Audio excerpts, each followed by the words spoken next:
Apa yang terjadi jika aparat penegak hukum justru berdiri bersama para pelaku intoleransi? Bukan sekadar diam, tapi ikut menyulut amarah massa, bukan meredam, tapi memperkeruh. Inilah yang diduga terjadi di Cidahu, Sukabumi.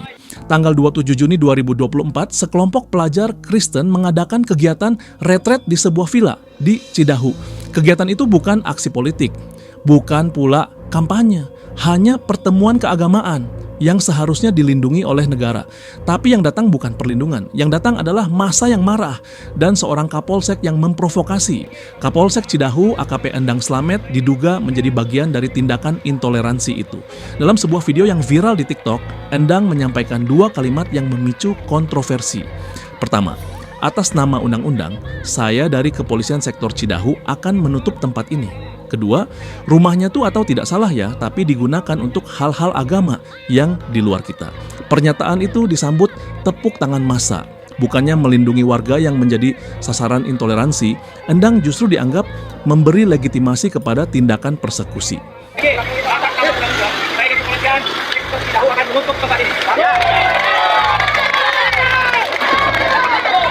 Kepolisian Sektor Cidahu akan menutup tempat ini. Kedua, rumahnya kalah, tapi digunakan hal-hal agama yang di luar kita.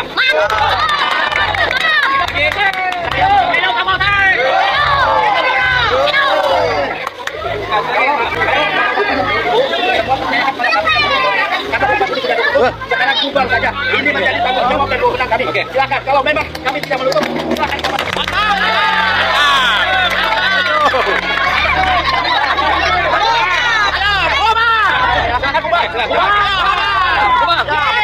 Kuasa hukum peserta retret, Stein Siahan dan Sub Adrianuka pun melaporkan Endang ke Divisi Propam Mabes Polri atas dugaan pelanggaran kode etik, penistaan agama, dan kekerasan terhadap anak. Tapi respons dari atasannya justru mengecewakan. Kapolres Sukabumi AKBP Samian menyebut kasus ini hanya perusakan barang biasa. Padahal yang diserang bukan hanya tembok dan kaca, tapi juga hak dasar warga negara untuk beribadah. Assalamualaikum warahmatullahi wabarakatuh. Sampurasun. Salam presisi. Saya Kabid Humas Polda Jabar, Kombes Pol Hendra Romawan, SIK MH, menyampaikan informasi penting terkait dengan perkembangan dari kasus pengerusakan kegiatan retret yang dilaksanakan di rumah singgah di Kampung Tangkil, Kecamatan Cidahu, Kabupaten Sukabumi. Bahwa dengan adanya medsos yang beredar, di mana rumah singgah tadi yang saya sampaikan di Cidahu itu akan ditutup, itu sesungguhnya tidak ada. Tetapi yang ada adalah bagaimana Kapolsek mencoba untuk menenangkan warga yang sesaat sedang melaksanakan pengerusakan itu untuk ditenangkan. Situasi untuk ketenangan itu tercapai dan saat ini Kapolsek sedang kami evaluasi kinerjanya terkait dengan pernyataan yang sesaat tadi.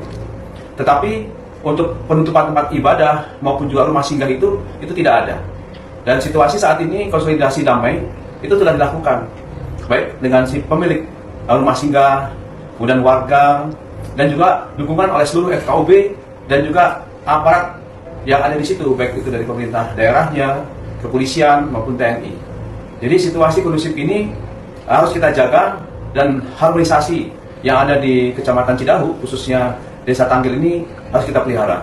Jadi penekanan kami tidak ada penutupan tempat ibadah dan juga tempat untuk singgah yang digunakan sebagai retret dari saudara kita yang Nasrani itu tidak ada sama sekali. Adapun untuk pengerusakan yang dilakukan oleh warga yang telah kita tetapkan 8 tersangka, ini telah selesai untuk penyidikannya dan saat ini kita telah koordinasi secara intensif dengan jaksa untuk pelimpahan tersangka, barang bukti dan juga berkas perkara. Kita percayakan kepada para penyidik. Mirisnya lagi, salah satu dari 8 tersangka yang ditangkap ternyata merupakan ketua POOTKE PDIP setempat, partai yang selama ini mengusung jargon nasionalisme dan keberagaman. Yang lebih luas dan mengkhawatirkan, ini bukan kasus tunggal. Laporan Setara Institut mencatat 320 pelanggaran kebebasan beragama dan berkeyakinan KBB sepanjang tahun 2024, naik dari 217 kasus pada 2023. Dari angka itu, hampir 40% dilakukan oleh aktor negara, kepolisian, TNI, Satpol PP, hingga pemerintah daerah. Propam Mabes Polri harus bergerak cepat. Proses terhadap Kapolsek Cidahu harus dilakukan secara profesional, netral, dan transparan. Jika ditemukan bersalah, sanksi administratif saja tidak cukup. Dibutuhkan hukuman nyata, mutasi, demosi, bahkan pemecatan tidak hormat untuk memberi pesan bahwa institusi ini tidak bisa ditunggangi kepentingan intoleran. Polisi bukan wakil agama mayoritas. Polisi adalah pelayan semua warga negara tanpa pandang bulu. Kalau aparat membiarkan bahkan menyulut diskriminasi, maka siapa lagi yang bisa diandalkan rakyat? Kasus Cidahu bukan hanya soal satu Kapolsek. Ini cermin retak tentang bagaimana hukum bisa berpihak bukan pada keadilan tapi pada mayoritas. Dan kalau institusi sekelas kepolisian pun ikut dalam arus ini, maka intoleransi tak lagi jadi masalah sosial. Ia sudah menjadi masalah negara.